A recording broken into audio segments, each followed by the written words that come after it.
share.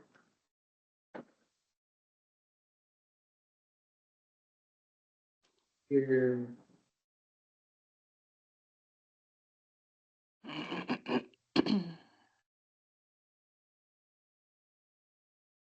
So I have Trisha here this morning, bringing us some updates from an infection prevention standpoint. She's got a list of a couple items that she wants to cover with us this morning.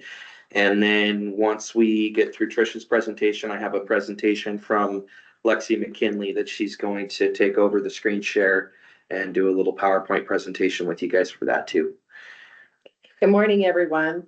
These are just a few reminders because we have, we're in our survey window and we have some new nurses who are probably not necessarily aware of our protocols. So just remember, anybody who has a central line, whether they're in ICU or on the floor, gets a CHG bath every day and nasal treatment. ICU does theirs on midnights. I presume that MedSurg does the same thing. It's really, really important.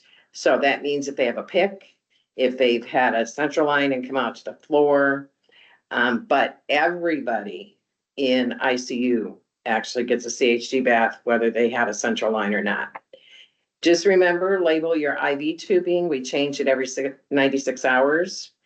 And this was brought to my attention. So when you're choosing IV length, IV tubing length, bear in mind that if it's too long and patients get up and they are mobile, that the tubing will drag on the floor. And so then they get back into bed and take all of those floor germs back into bed with them. The other thing is, remember that if they're up and moving, please don't have them get back in bed with their socks that they've been walking all over the hospital. So take them off or get them a pair just for bed, something. So Angela did a beautiful job of moving our extra pillows into the hallway storage closet, which is by Keenan's. It's full of all kinds of junk. You can't even get in there. Well, we're gonna fix that. Pillows cannot be on top of the linen carts. We will get a citation for that. So if you have pillows, extra pillows, which I know that's not always the case, please put them in bags and just tie them up. Can they go inside the linen cart without a bag on them? Correct, yes. Did So- you all hear that? So they can either go in a bag stored somewhere Yes, or inside the actual linen cart itself behind the flap without a bag. correct. I put extra ones at the bottom of the linen cart. Good, yes, All the way in the back. yes. And that's where I used to put them too. The other thing is, remember, so if you have SCD pumps, they can be stored in the closets. They don't necessarily have to go in that hallway storage spot. So they can go into the We've closet got a spot at the nurse's station that we stash them in too. Over the underneath. cabinets, yeah. Okay. So if you are delivering food trays, please foam your hands between passing them to each patient. I know you don't touch anything, but there are certain things that surveyors will watch. So if we can demonstrate to them that we do things, easy things correctly, they will probably leave us alone. The other thing is when you deliver the trays, remember that there are hand hygiene wipes on the trays for the patients. Many of our patients are not able to open those, much like they can't open their applesauce or their milk carton. We need to set their tray up, but they really can't open up the hand hygiene wipes. So if you would do that for them, not all of our rooms are not really designed well for hand hygiene. You know, patients go in, they go to the bathroom, then they have to go take more steps to go to the sink, which from a therapeutic point of view is great, but there are a lot of patients who are reluctant to do that. So they have really gross, germy hands, and then they're gonna eat. And that is all I have, unless you have questions. Couple of things that I can probably answer some questions before they come. I have asked about the potential to put hand hygiene out in the hallways. I know that that's something that you guys, especially those of you that have worked at other hospitals, you've probably seen.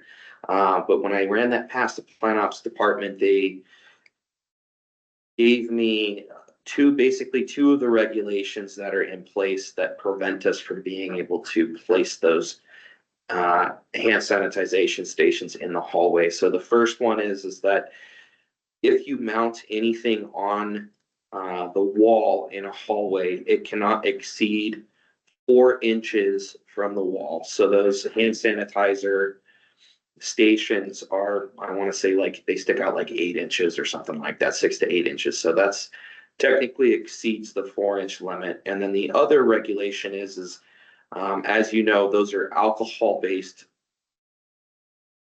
sanitization solutions. So I don't know if you guys have ever seen alcohol burn before, but it tends to burn pretty quick. They do use it in NASCAR, funny cars, all that stuff. So there is a regulation that basically states you're only allowed to have so much alcohol hand sanitizer within a certain amount of feet from each other due to the fact that it's an accelerant. So if a fire was to break out, if it makes it to the hand sanitizer, as soon as that starts to burn, which it will, that'll take off and it'll make the fire go, get a lot bigger, a lot faster. And one of the biggest things when it comes to fire suppression and fire control, not only has to do with cordoning off areas, that's why we have all the doors that close, but it also has to do with making sure that you're limiting accelerants. So you've got that like classic, hey, if you're going to put gasoline out in your garage, make sure you don't have, a ton of unsecured gasoline, because there's the risk that if there was a fire, that it's going to cause the fire to grow to 10 times the size in a matter of seconds. So there's kind of two regulations on the life safety side that prevent us from putting those hand sanitization stations out in the hallway.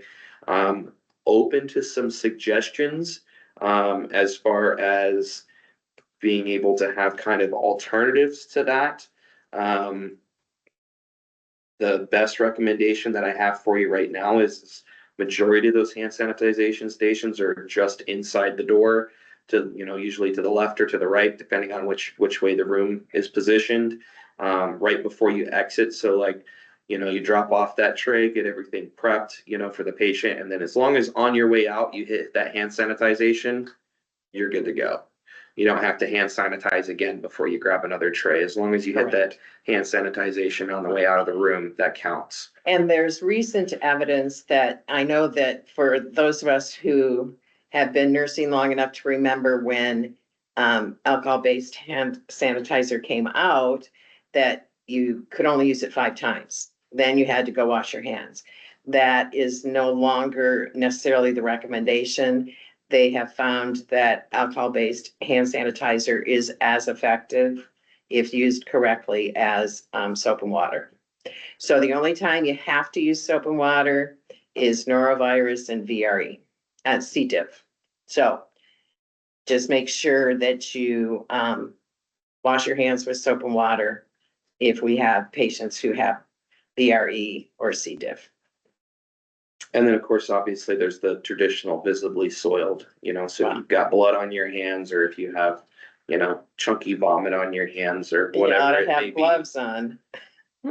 Things happen. It's advisable to do proper hand washing if that's the case. And then for the CHG bathing, the key there is chlorhexidine is a disinfectant, right? I don't know that I would necessarily call it natural, right? But it is a disinfectant that is very effective in reducing the flora that exists on the skin, both naturally and unnaturally when you're in the hospital. As we know, this building is filled with germs that people aren't normally exposed to when they're oot and a boot. So it's advisable and heavily supported by the evidence to utilize the CHG bathing, both for any ICU patient or any patient that has a central line. And if they have surgery, if they've had surgery and they're here, CHG bath for them as well. Yes, What if they're allergic? Cause like I'm allergic to chlorhexidine, so what if it's, they're well, allergic? then wash them good with something else, And just make sure that that's documented in the right? record. That they are really, that it's a true allergy. I mean, because they don't like it, doesn't make it an allergy. No, kind I'm of like legit allergic. No, I'm not questioning Okay. you. I'm just saying, I know how patients are with. Yeah. No, it's I'm bad. allergic, it makes my skin dry. No, Right. it's really bad. Like, And just say, well, better that, I am allergic to everything. it's like, better that than, Yeah.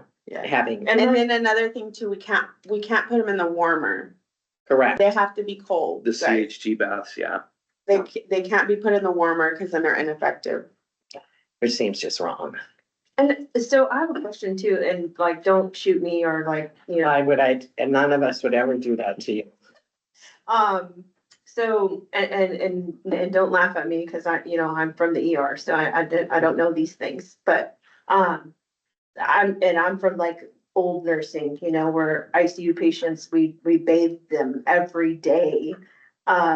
So in the ICU, if we have a patient and, this doesn't go away from like them getting a bath every day, right? No, Like they need to be bathing them and then you wipe them down with the CHG? that is entirely a practice.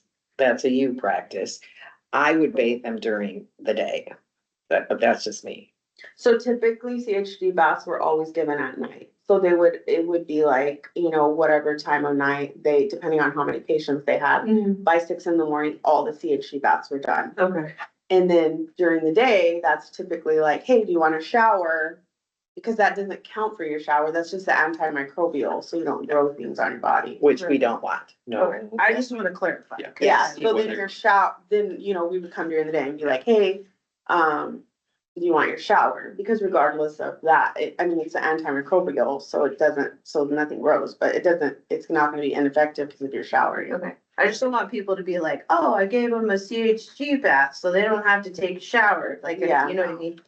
Yes, I do know what you mean. Okay. The only thing that I would advise is not to do that in the reverse order. So That's what I'm saying, I I'm wouldn't- asking the question. yeah, I wouldn't do a CHG bath and then right afterwards do a bed bath, because now you're Then kind it would counteract. Yeah. of defeating the Yeah. purpose of the CHG bath. But if you Yeah, wanted to That's, bathe them first and then do CHG, that'd be fine. this is what I'm Like if asking they're the bed questions. bound, yeah. Because like you're saying, cause like, for example, like I've been working nights recently, Mhm. and so we try to get them done, we've been trying to get them done by 6 AM. But I just heard you say midnight, I would see, I'm an old 8-hour nurse, okay, so so in Midnights. theory, if we're doing them at 6 AM. And then say day shift comes in, and then they're like, oh, we need to give you, your shower, your bed bath, whatever.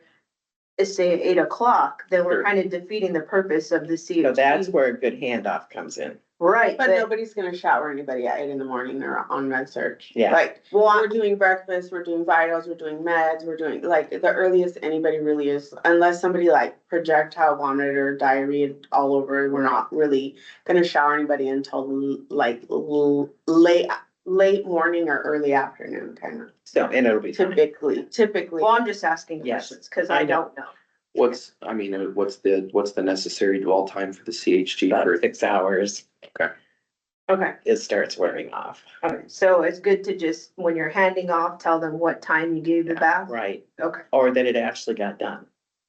Cause then if it didn't. I've been putting it in our report, like our handoff report.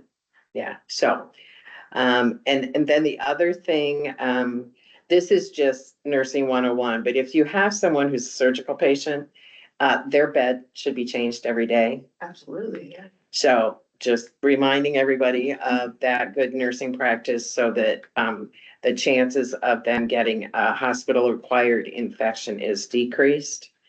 So, any other questions? Comments, anything? Sure, I don't have anybody with their hands here.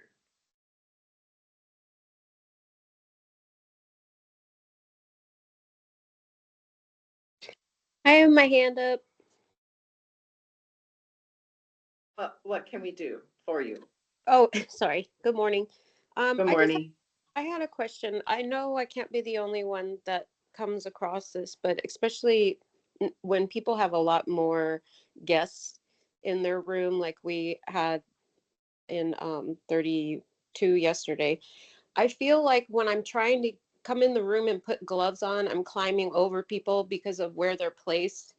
I'm just wondering, because some of the rooms, it's really awkward where we put the chairs for the guests to sit, and then you've got the hamper right there, and then the sharps. Is it a huge ordeal to move the gloves closer to the entrance of the room? Is that Yes, a possibility, or is that not? it's not because it's been broached before. It has to do with the electrical wiring. Remember, this building is 50 years old. That was way pre-glove, pre-alcohol foam, pre many things. In its day, it was state of the art. And now we're finding not so much, but we have asked to have things moved in the past, and it really has to do with the wiring. So So is it less cleanly to bring gloves in your pocket?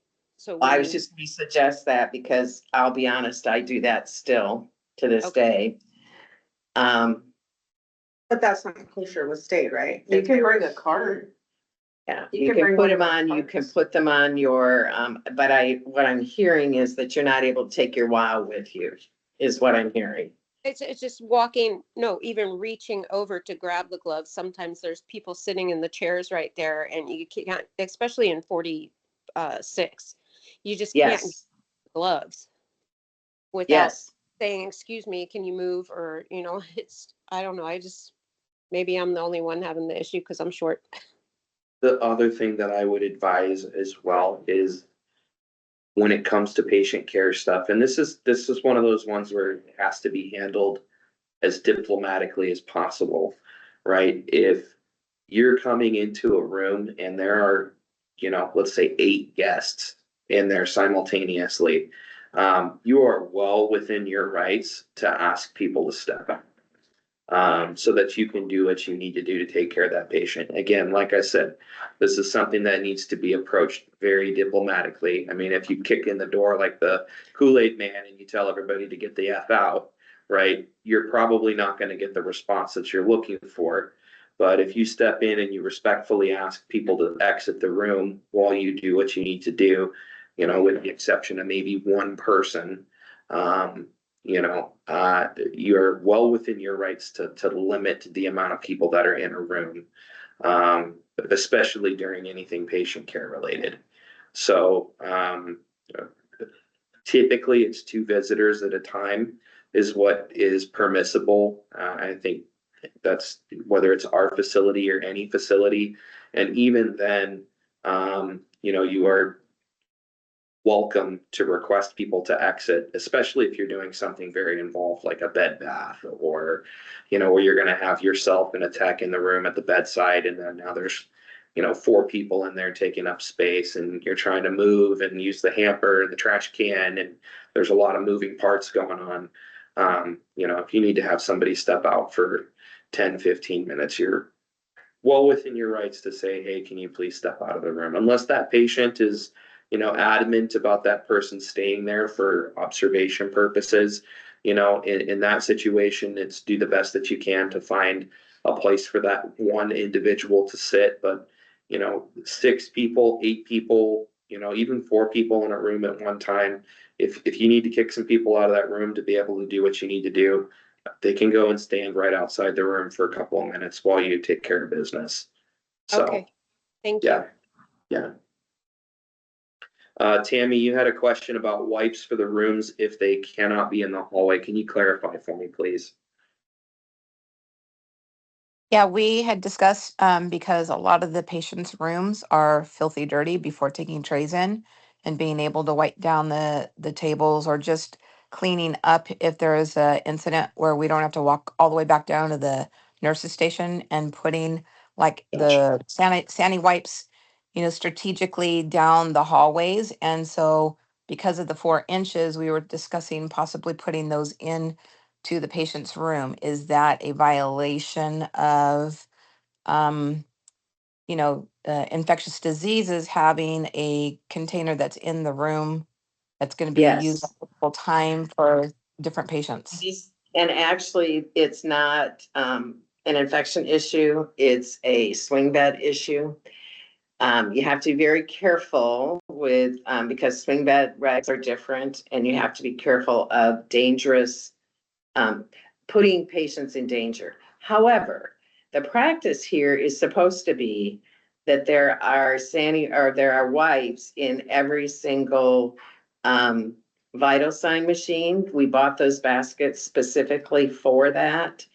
So if you have, at least that is acceptable to have the wipes there. And theoretically, what you're doing, Tammy, is absolutely correct. Theoretically, EVS is not the only one that should be keeping rooms clean. Patients are sloppy. So you don't wait for EVS to come along to clean off their overbed table. Those are things that we should be doing regularly anyway. But I'm sorry, we can't put the sandy wipes in the rooms because of swing bed issues. But they should be in each of the vital sign machines. Thank you.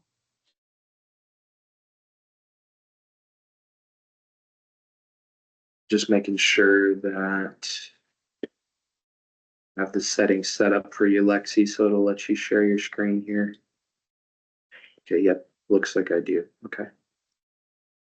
Any other questions for me? Thank you for your attention and your participation. I appreciate it. Take care. Thank you, Tricia. Lexi, before I have you jump on, Omar, go for it, brother. Thank you, man. I appreciate it. Hello, team.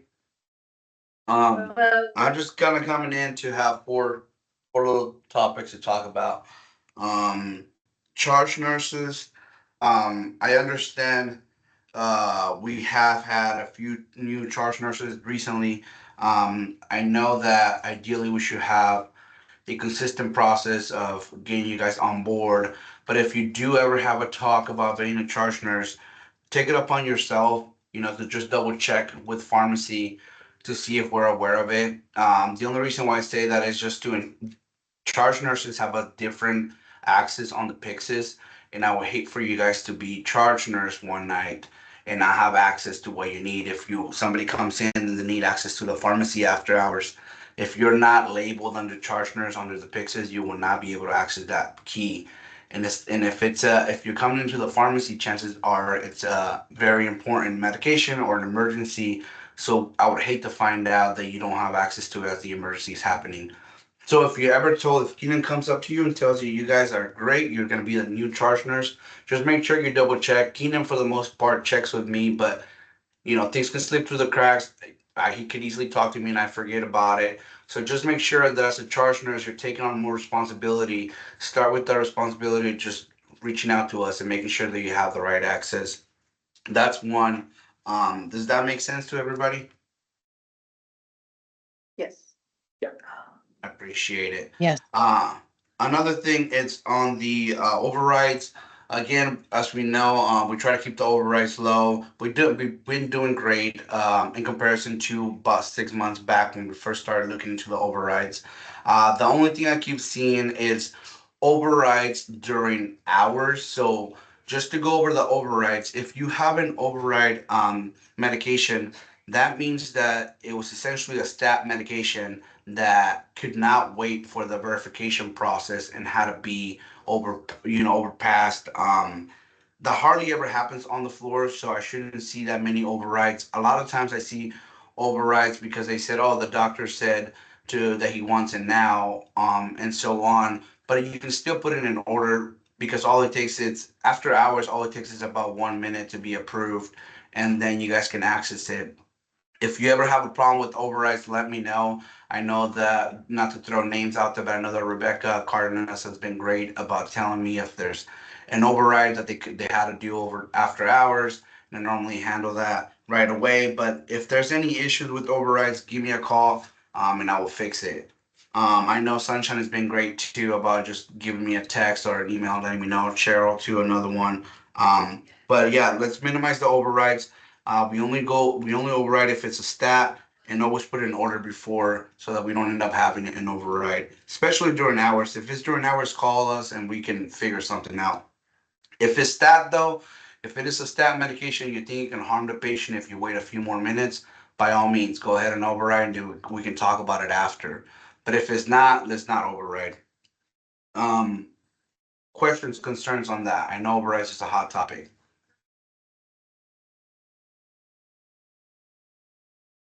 Anything? No? Okay. Thank you. Um, the return bin. If we do have, we have a return bin for you guys. Anytime you need to return a product and doesn't have to go directly into the Pixis. There's been a few items that we found there that were already open. One of them was an Oxy IR. We ended up finding out who it was from and all of that. But just know that if you ever pull something and you already opened it, don't return it. Just go ahead and waste it. We don't want to see the tablets by themselves there. And just go ahead and waste it. Even I get how that gets a little confusing because you maybe open this tablet, it's an Oxy IR. You're probably like, crap, the patient didn't want it or refused it. So I'm just gonna put it back into the return bin. When we come in and we find an Oxy IR that you return to the return bin, it creates a count that makes it seem as if we have that extra pill available for a patient, but really I don't. I can't turn around and give it to a patient because it's already been open. So instead, just go ahead and waste it. If you ever have a medication that's open, don't return it, just go ahead and waste it. Questions on that one? No? Thank you.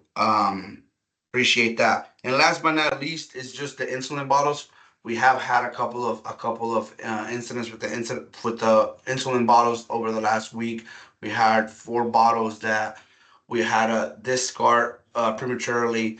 And the big issue that I'm seeing with this one is we have when you open up a bottle of insulin, it's good for 28 hours minimum. So we have this little calendar on the fridge for you guys to make it easy for you guys to know if you open it on this day, it expires on this day. There's been a couple of incidents, including the one that Cheryl reached out to me about last night, where they did label it. They, at least for that one, they labeled it. They just labeled the day that they opened it on the day that it expired. So once we figure out when we put the insulin in, we realize what happened.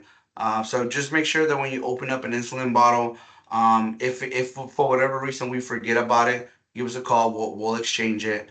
But if you open up an insulin bottle, pay attention to those 3 lines. Normally ask for the day you opened, the day it's going to expire, and whoever opened it, I believe it is. So just go ahead and fill out those 3 areas for the insulin bottles. They're a little pricey, so we don't want to just keep wasting them. Once it is in question, whether it's within date or not, we just have to get rid of it. So I don't want to keep getting rid of insulin bottles. Questions, concerns on that one? And I think it just needs to be clarification, Omar, because Yeah. the one I seen, they're writing the expiration of the actual insulin, not 28 days from the open date. Oh, you see, one of them said like September, September something, and I didn't know what the heck September came from, but that makes sense. So Kenyon and I found that one of them was like the actual expiration of the insulin, which Yeah. we were like, because we were like, how did they just come up with this date where it's at whatever date you're writing down, it's 28 days from that date. That's the Right, expiration. yeah. Let me clarify. Yeah, that makes sense. So whenever you open up an insulin bottle, there technically most of them are at least 28 days, which we follow the lowest date. So we don't keep chasing different dates based on manufacturers. We just keep them 28 days across the board. We have this. There, if you guys look on your fridge door, you'll see a tape kind of mini calendar there. and it'll tell you if you the month that you open and the day that you open, and then automatically has the expiration date right underneath it. So it just makes it easier for you guys to not have to open up your calendar and count 28 days from now.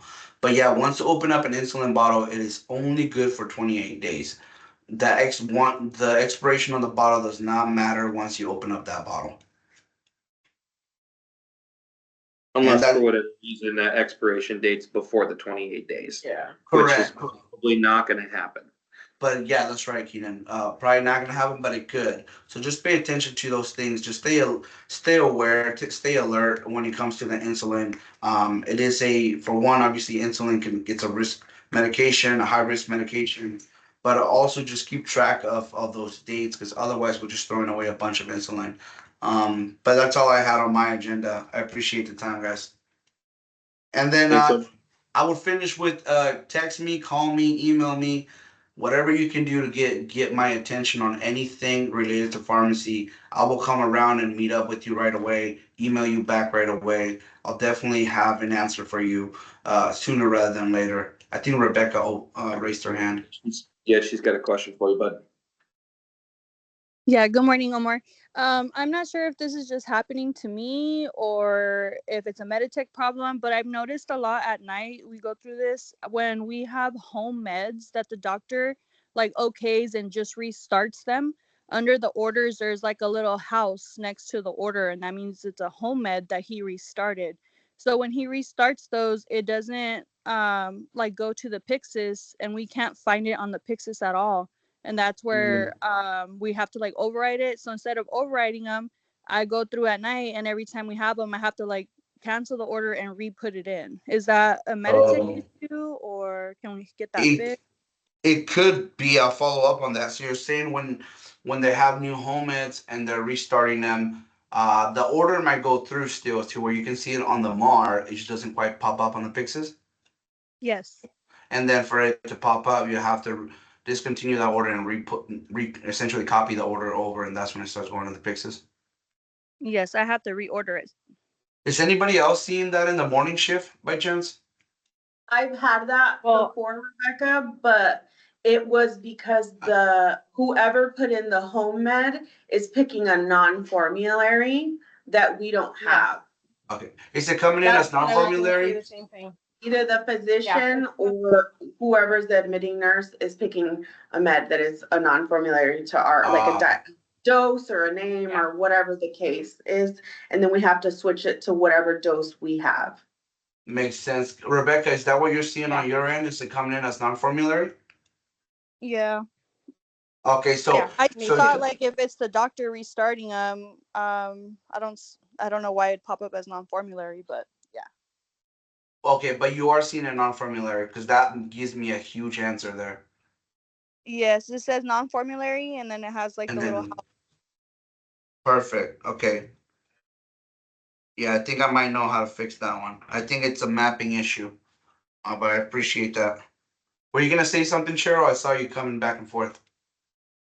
Yeah, I was just confirming. I was gonna add that's what I'm seeing too, is coming up non-formulary. So I'm having to DC that order and then restart it. Yeah. Sounds good. I think I know the fix to that one. So it's a mapping issue. They did just reach out to me recently for the ticket saying that ideally for Meditech to work correctly, we should be mapping all non-formularies. They gave me a list of like 200 meds. So I just got to it. I just got it a few days ago, so I'll definitely work on that. I think that's the issue. So I appreciate you bringing that forward though. Thank you. And just like that, guys, any issues you have, let me know. We'll fix them. Thank you. Take care, brother. Thank you, man. Thank you. All right, Lexi, you have the floor. Okay, thank you. Good morning, everybody. Good morning. I'm going to share my screen. Sorry for my voice. I think I'm getting sick. All right. Can everyone see my screen? I see it. I see it. So I have put together a digital Rolodex for our med surg and our ICU floor. Basically, this contains like all of those numbers on sheets that are sitting around the nurse station, the Rolodexes in the drawers, and then our little like extension sheet for all the internal contacts. I pretty much put it into a digital form for everyone to use. So basically, a digital Rolodex is just a system for managing needed contacts.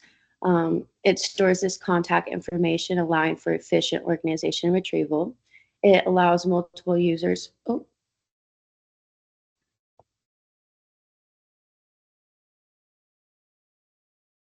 Uh-oh. We lost her. Hold on, guys. Hopefully she's not still talking. You pushed the wrong button. I think she escaped us instead of the full screen. Yeah.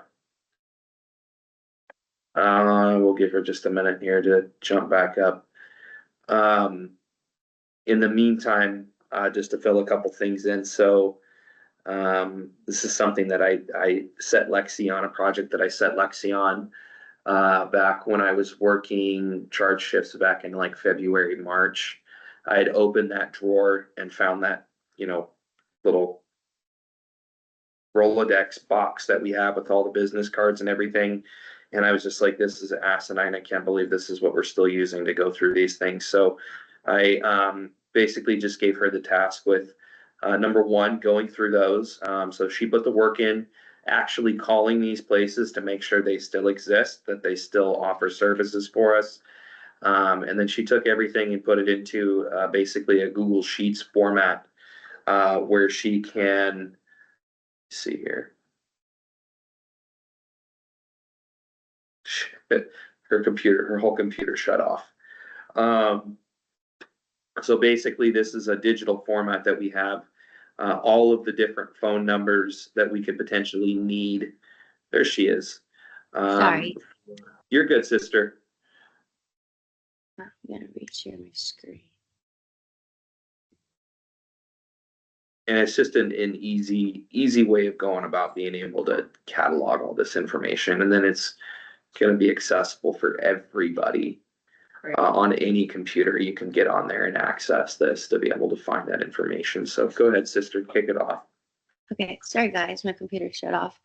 So basically, just to continue, it allows our team to access these resources and needed contacts through a digital source. As nurses and staff, we are supposed to advocate for our patients. So handing out resources and contacts is very helpful to them, especially in like our small community. So who's going to have access to real-time editing is going to be both the day and night shift charge nurses, as well as Keenan, and then I also have access. So I'm just going to go through and show you guys how you're going to access this. So I linked with IT and they were able to upload it onto all the desktops, so everyone has access to viewing this digital Rolodex. So once you open up your computer, you'll see that little file at the bottom. You'll go ahead and click on that. And you'll go ahead and then click on this PC. Once that opens, you're going to go ahead and click on the public drive, which a lot of our forms are found on this public drive. So hopefully everyone's kind of familiar with how to access. Once you open up the public drive, everything is alphabetical order. So you'll go ahead and scroll down to where you find the MedSurg forms. Once you're in that folder, you'll go ahead and click on the digital Rolodex. Again, it's all in alphabetical order. Once, all you got to do is click on it, and once you do it, it goes ahead and opens you up to the digital Rolodex. So what I did is I basically took all these numbers that I could gather, both MedSurg and ICU, and I kind of organized it into categories so that it's more efficient to find what you're looking for. And then again, I organized it to everything being alphabetical order. So currently right now we do have 11 tabs that I've created. So we got our internal contacts. And again, that's that little sheet by the nurse's station with all the extensions. So all of those information is in here under internal contacts. And I know on the sheet, it just has the last four, which is the extension. I just went ahead and put the full number, but you can just dial the last four, and that's internal extension for those contacts. Then we have medical facilities. This is going to be all of the other hospital facilities in Arizona, Nevada. There's some California ones, and then our transfer centers and contacts, like their case management numbers and how to get a hold of them. We have outpatient facilities. So this is going to be all of our outpatient clinics for both Parker and Havasu. We then have funeral and religion resources. So any funeral homes, churches, chaplains, anything like that that we can hand out, put that in that tab. We have home health and hospice resources and numbers. We have law enforcement contacts, medical supply contacts. And then because of our area, we have a lot of natives. So they have a tab with resources just specifically for them as well. We got crisis resources, so behavioral health and crisis situations. We can hand those out. We also have a substance use tab for any alcohol, drug addiction resources like AA or shelters, things like that. And then we have transportation contacts. This is both air and ground transportation, and it's both medical and non-medical. So if your patient's getting discharged and they just need a ride, that's a great tab to go and find some contacts for them and help them obtain a ride home. So again, day and night shift charge nurses have capabilities of making edits or updates to this.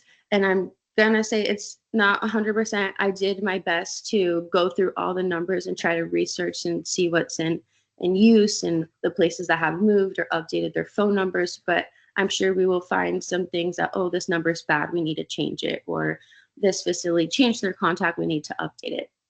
So the most efficient way that I could think of to go ahead and provide these updates is you'll either a sticky note or you can do an email to your charge nurse or Keenan or me. We can all update it. Basically, the information that we need, just go ahead and give us the tab that needs changing. So like the transportation tab, give us a tab and then the line number of that information, and then what needs to be updated or changed, or just put like a little comment, this number's bad, this is the new updated number, and then we can go ahead and make a quick, easy update to this. The more that we familiarize ourselves and use this and share it across both units, the more efficient it's going to be. And I think it's a lot easier than we have that little Rolodex in the drawer. Instead of flipping through all of those numbers trying to find what you need, this is on everyone's desktop. You just go click, see what you're looking for. Even as nurses, if you have a patient that has alcohol problems and you think that you can go find a number or a resource that would help them and you can provide that information, that's how we advocate for our patients. If anyone has any questions or concerns, just go ahead and let us know. Thanks, Lexi. Anybody questions? I have Thank you. a suggestion request, or maybe it's already on there, I don't know. Is there a way to add, like, for medical records numbers? Or like a fax where we were, like, to our certain hospitals, like Henderson, Banners, because I know we've come into that where our desk is, like, if we had the resource, it would be a lot easier to get medical records, cause like, there's a lot, like, for instance, 34, 36, one of the ladies down there. Yeah. It took us days to get medical records. So what I did is all the numbers that like I had, if they had a phone number and a fax number, I went and they're all added in there as well. And then I tried to add addresses as well. So in the other facilities tab, it will have their phone number. And then if there's a fax, like to the case management or to the unit or to the ER, it is in there as well. And it's under the fax tab. So it goes the name of the facility, their phone number, then the next line is fax, and then the line after that is address. And then if needed, I also made like notes for like some transportation contacts, like it had certain insurances that it accepted and stuff like that. So I went ahead and made a notes line as well. But again, if you find that that fax number isn't in there and we need to add it because we use that number a lot, then that's when we'll go ahead and ask the charges to add it. So we have it. Anytime you come across a number that's needs to be changed, or if we need to add one, this is where those requests come in. And you just put in the request and you say, hey, this is the number that I needed. to get to in order to do X, Y, Z. And if you can't find it in there, then you just put in that request, we'll get it added. Or like if you found the medical records number specific to that Yep. hospital, I'll then, leave it. yeah, then Cause just be I like, think we hey. had requested it, but it wasn't faxed to like the right number, and that was like 24 hours later, like it was a whole. Yeah. Like, it had been requested, but to the wrong place, and then, you know, you get a fax from that's not yours, and you're like, eh. So that's basically what they did. I'm gonna share my screen one more time again, and that way I can just show you. Let's see, medical facilities. So on this side, you have the medical facility name, their point of contact, and then I put the faxes and address. Shoot that screen share over, Lex. Oh, can you not see? Not yet. Oh, sorry. Let's see. Was there and went away. How about now? Oh, just kidding. So Lex, What if you you're get- saying we need to add something, like say we need to add a new resource, is this Excel where we just go in and you add a add a Yes. row? Okay, Yes, ma'am. That's correct. thank you.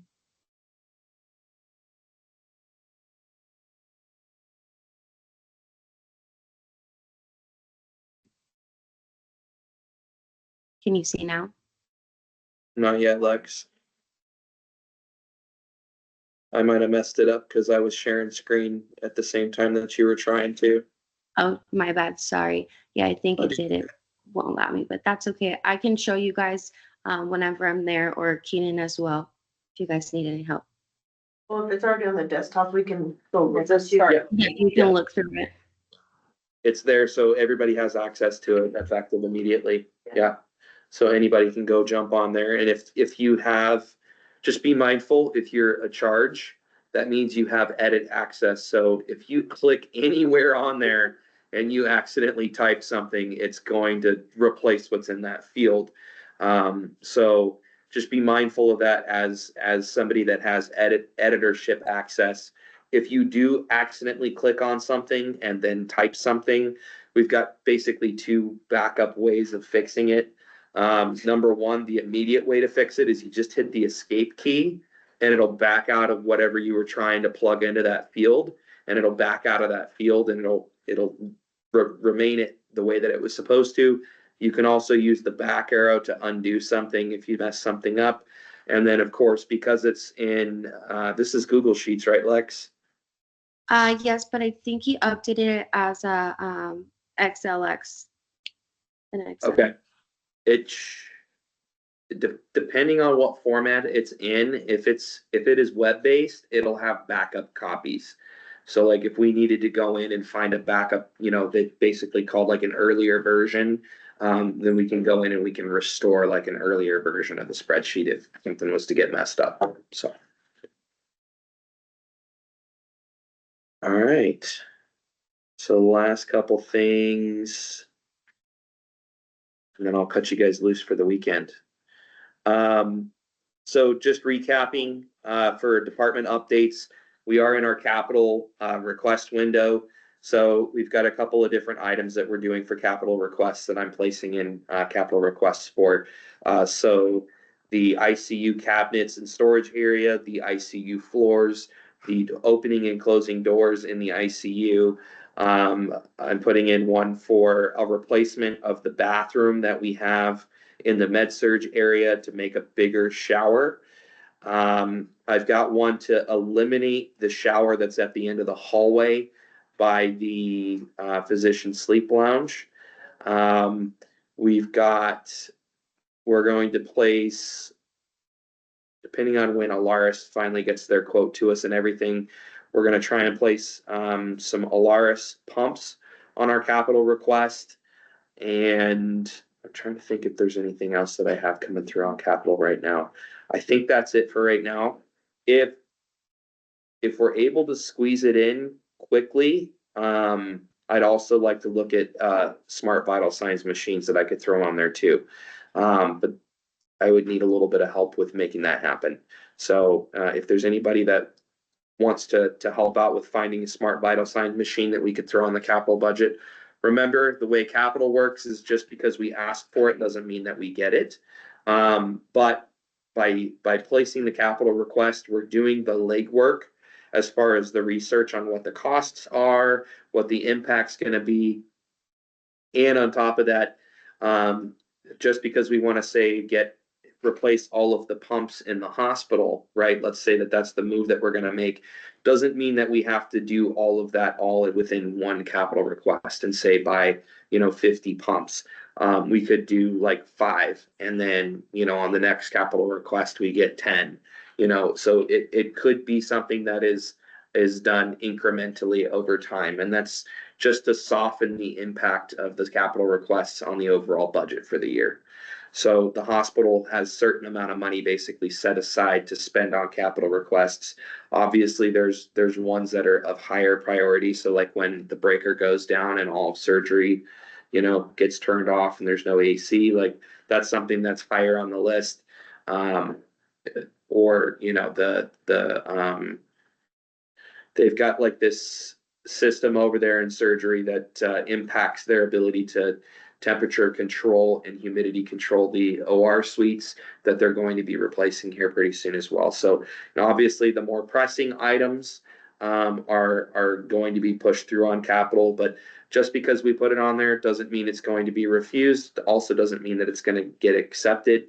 And it's also possible that it could be a partial acceptance, like, yes, we'll let you purchase this amount of whatever that project is. We do still have performance reviews coming up. I have not started working on those yet, but if you guys can complete your self-eval portion, that's extremely helpful, because then I can round those out really quickly. Don't forget, we still have health streams. Those are due September 30th. I did add some health streams on for wound care for all nurses and LPNs and externs and new grads. And then I also added on the critical care nursing program that Tammy had found for everybody as well. I was finally able to figure out how to make my own group with all of the people that I needed to have on that group to be able to send that out so everybody has access. Quick note on the screen protectors. So we want to be able to have some kind of protection on the screen so that somebody walks up, they're not able to look over your shoulder, visitor, patient, etc., to see what you got going on the screen. They are special ordering screen protectors for the WOWs. They're $90 a piece. I asked them to only buy one so we can test it out and see how effective it is. I don't want to end up, spending 90 times 8, which is how many WOWs we're supposed to have.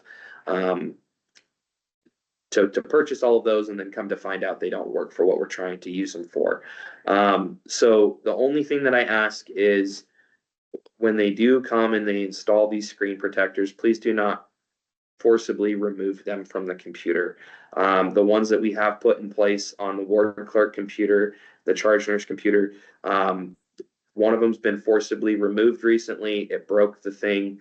It's a little embarrassing when I have IT contacting me and saying, hey, somebody forcibly removed this from the computer and now it's broken and I have to order another one to replace it. If you don't like them, if you're having problems with them, please put something in writing, get it over to the IT group so that we can find a better product.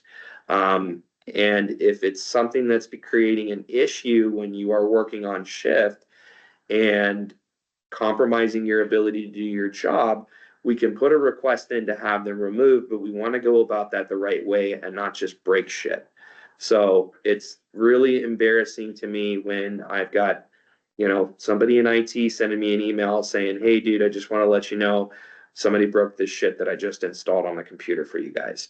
So please have that respect for other departments and understand that when I found out that that's what had happened, I was pretty freaking pissed off. I was like, oh my God, I cannot believe somebody broke this thing, taking it off the computer. So please just go about it the right way.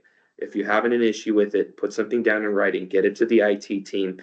They can probably find a better product that will actually do what we need it to do and not necessarily have any of the issues that people don't like them for.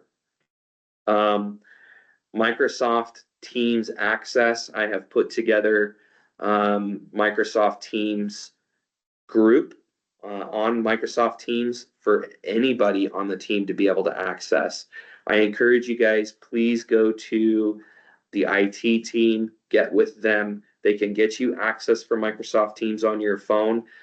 We've been using this with the charge nurse team for a week and a half, 2 weeks now, and it's going really well. It makes it easy for us to be able to post and communicate back and forth. We're doing our daily charge nurse shift report is being posted on there. It's an easy place for me to be able to post updates. And then the big thing about it is it's not just something for me to be able to communicate to you guys. There's literally a channel on there called staff suggestions. So that way anybody can get on there and post something. And make a recommendation about a change. We've got an area on there for policy and procedure updates. We have an area on there for just the ward clerks to be able to communicate about, what did I order today on day shift. That way night shift knows when they come in, like I don't need to order more pencils or pens or what have you. There's a section on there for work orders. So if you put a work order in, you can place that on there. So not only can I see it, but everybody else on the team can see that, hey, we already know that this item is broken. Here's the work order that goes with it. That way everybody's kind of in the know. It's just to improve our overall communication. And again, like I said, this is designed to be not just a communication tool for me to you guys, but for the entire team to be able to communicate on anything that you guys have an issue with in the moment, or something that you notice, a gap that you find, so we can work on fixing it. As you guys have seen today, I am willing to give projects or tasks to anybody that has an idea of something that they want to work on. We've seen, a positive project come out of this with Lexi working on the digital Rolodex. I've got Misty working on an inventory list for the ward clerks right now.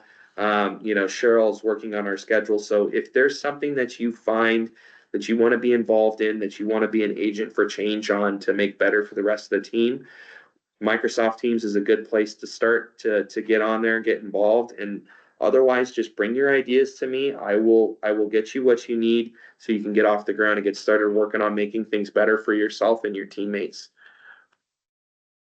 Last couple of items and then we'll be done. So there is a new regulation that's I don't know that it's necessarily a new regulation, but it got caught by ACHC when they came for the lab survey. They came through, they checked our glucometer setups. Everything was hunky-dory, with the exception that the controls, so those little liquid vials, right, that we do the controls on the glucometers. On those liquid vials, there is actually temperature and humidity control. So it has to be within a certain temperature range and it has to be within a certain humidity range. And so basically ACHC came in and they said, well, how are you checking the temperature and humidity of where these things are stored? And we said, well, we can check the temperature because we have a thermostat, but we don't have a homographier in order to be able to check the humidity. So Gigi in lab actually made us for the charge checklists and gave us hygrometers / thermometers. So please don't move those. I have one that is placed next to the glucometer in MedSurg. I have one that is placed next to the glucometer in ICU. We got to make sure that those stay there so that way when the charge nurses are going through, they can write down those ranges. And then if it is outside the range, they're supposed to report that over to plant operations in lab. So that way, if we need to get new controls, we can. And then that way plant ops can make whatever temperature and humidity adjustments necessary. So that way we are within range on those controls. I sent out a memo for my charge nurse team, yesterday on showers and bed baths and activity and ambulation for patients. So for showers and bed baths, my expectation is that every single patient has an opportunity to shower or have a bed bath every 24 hours. If the patient is adamantly refusing, it is critical that it is well documented that not only was a shower or bed bath offered, but the reasoning to why the patient is refusing to bathe. right? We need to have that in documentation to be able to prove, right? Same goes for activity and ambulation. The reason I say activity and ambulation is because not every patient can get up and walk. But every patient has something that they can do. They can either sit up on the side of the bed and brush their teeth and wash their face. They can do exercises in the bed where they're moving their feet up and down. If you are curious or want to learn more about in-bed activities or other things that those patients are able to do other than walk if they cannot walk, please take an opportunity, get with the physical therapy, occupational therapy team, ask them for some suggestions or recommendations about the work that you can do with those patients that are bedbound.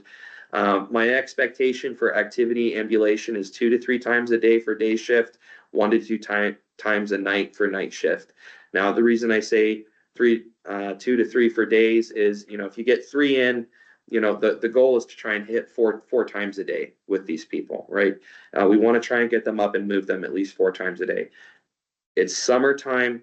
The census is low. We have plenty of techs and nurses here. We have what we need to be able to get these people up and moving.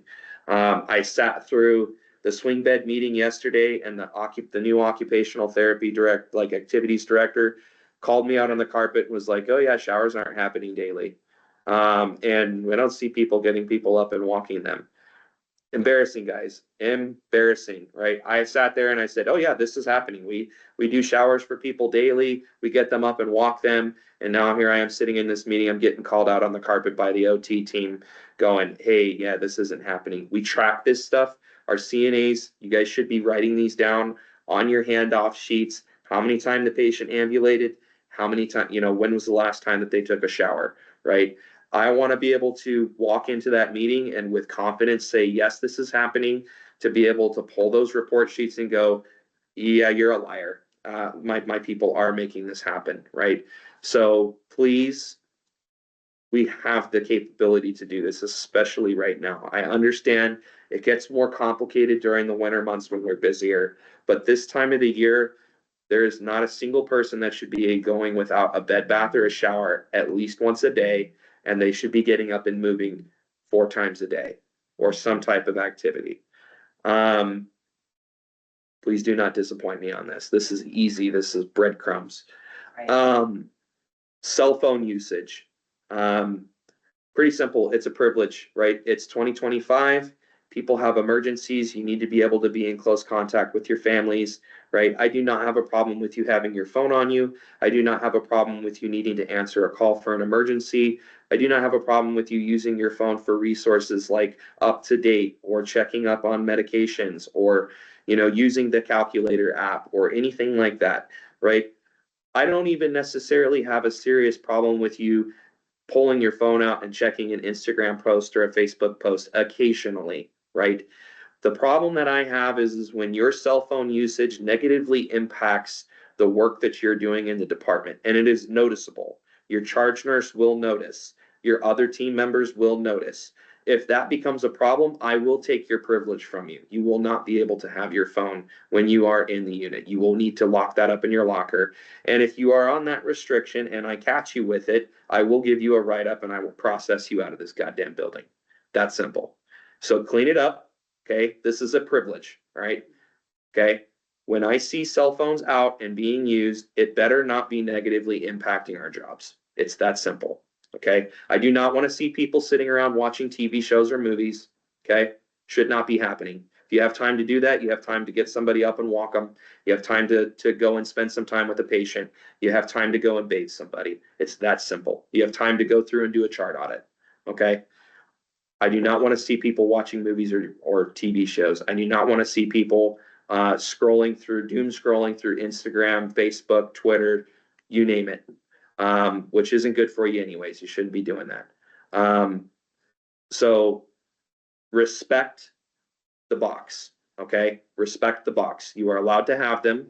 I do not have a problem with you checking them intermittently. I especially don't have a problem with you going into the break room and taking a designated 15 minutes that you've checked with your charge nurse to approve you to step off the unit.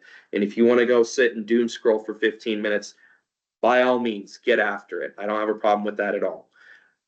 Or on your lunch break, same thing. If you need to take an emergent phone call, let somebody know that you need to step off. You can go into the break room, you can go outside, you can go into an empty patient room. I'm fine with that, okay? Now, if you disappear for 4 hours, right? Or an hour, and you don't check back in to let people know, like, hey, I've got a serious situation that I'm dealing with here. I'm talking my brother literally off of the bridge that he's standing on, or whatever it might be, okay? That's going to be a problem. This is a privilege to be able to have these devices. I do not want to hear about this being a problem again. If I do, I will take that privilege from you. It's that simple. And then if we see it, you will be written up. If it becomes that much of a problem, I will process you out of this building for a cell phone. Please do not be that person. That's simple. That's all I got. Any roundtable items, anything anybody has that you guys want to bring to the fold? And I don't mean fat fold. Getting bold. Can I say something? I Yep. just have a request. Can everybody please plug in the computers when you leave, and if you're not using them, as well as the vitals machines, because it is a problem when we come in. At least I know for me. And then some of these computers aren't even turning on now. If we're having problems with batteries again, like if they're starting to, I mean, because we use these things a lot, and the batteries aren't perfect, they go dead. If we're starting to run into problems with the batteries again, please let me know. I do not have a problem putting in orders for more batteries. Like, yeah, I wouldn't be surprised if those batteries, that the extent to what we're using them, they probably last anywhere from, I don't know, I'd say maybe 6 months at best. Yeah, we need new batteries. Okay, that's not a problem. They'll come over, they'll test them, they'll order new ones, I'll sign off on it. Not a big deal. So if those batteries are not charging up and staying charged for extended periods of time, and obviously when you can, if you're out in the hallway documenting and you can plug in and charge the thing, that's perfect. But realistically, I don't even know that if you plug that, will it actually charge the batteries, or does it just slow down how much it drains? No, it doesn't charge. It just slows down how fast it If you're not drains? using it will charge it. Okay, If it's like an idle mode, it will Uh-huh. charge it, but if not, it will not. if you're on there doing It'll stuff, just give you juice to keep using it. okay, Mhm. so, yeah, not a problem. Somebody said, yeah, we need batteries. Yes, Okay, then we'll get more Because batteries now. because they're charging and they're not even lasting a full shift anymore. Okay, yeah, we can get more. Do we? Curious if we just need to get it on like another battery bank, that way we've kind of got. Cause so like on a given day shift, are all of the batteries in play? Are there any that are sitting there charging? So The ones that. I don't know if everyone knows this, but like, even if they're not lit up blue, Uh-huh, if you grab a battery out and if you push the button, yeah, it's got it. it'll still be charged. It'll tell you how much. It'll tell how you much if it's charged. I don't know if everyone knows that. There's a button on the battery. You have to push the button and it'll tell you how much of a charge it has. So they don't have to be lit up blue in order for it to have a charge. Okay, I did not know that. So Yeah. you can Yeah, grab the it. buttons in the buttons in the lower right-hand corner of the battery. But yeah, I think we need another set, like another power bank with another, That That- like 8 of them or yeah. something like that, that way, because Because we've had that same amount because we want to be able to before keep them we like that. acquired. So like- you got a whole set over here that's. We only had like charging, 5 wows at that. like doesn't get used all Yeah. day, Yeah, and then, maybe gets tapped into at like the end of the shift. yeah, cause we've added more computers since then. Yeah, because when I came, we had 5. I mean, think about it. I mean, one wow is 3 batteries. Right, that's a lot. That's a lot. Not a problem, we can do that. Anything else anybody has? I believe there's 1 or 2 computers or WOWs that don't have scanners on them. Can we see about getting that fixed as well? Absolutely. Also, the signature pads don't always work. I can show you how to fix that. If anybody doesn't know how to get their signature pad to work, please come to me. It's Angela, if you don't know who's talking. I was shown how to do that, and I don't think everyone is educated on that. There is, I actually do have for that Meditech, I don't know who still has their Go Live workbook that I had. Those still exist on the drive. You can still pull those up. I do have a screenshotted how to do those steps Okay, good. on there. So, Mine's in my, I can't remember exactly where I have that. I want to say it's called like Meditech Bible or something like that in the MedSearch forums. mine's in And- that cubby, if anybody. Okay. And it's got I- the pictures to show you the steps to get your scanner or your signature pad working. My scanner Is it yesterday the little was book? and I did the whole topaz thing and it still didn't work. So I just put in a help thing on the desk and told IT it wasn't working. He came right out and fixed it right away. Perfect. Did he have to replace it, Stephanie? No, not at all. He just did something on the computer. I wonder if there's different steps that they're doing versus. I'm also curious what you're doing versus what I have posted, if it's any different. I just do it. Yeah, okay. Same thing, if you guys find any, can you take a look today and see if there's any that don't have scanners? Yeah. Can we put work orders in to get those replaced, please? Yep. So we can get that done, because we should be good to go. In fact, those scanners are so indestructible that we have a monitor that's broken on one of the wows that they're replacing right now because it got accidentally dropped. The scanner was right underneath it.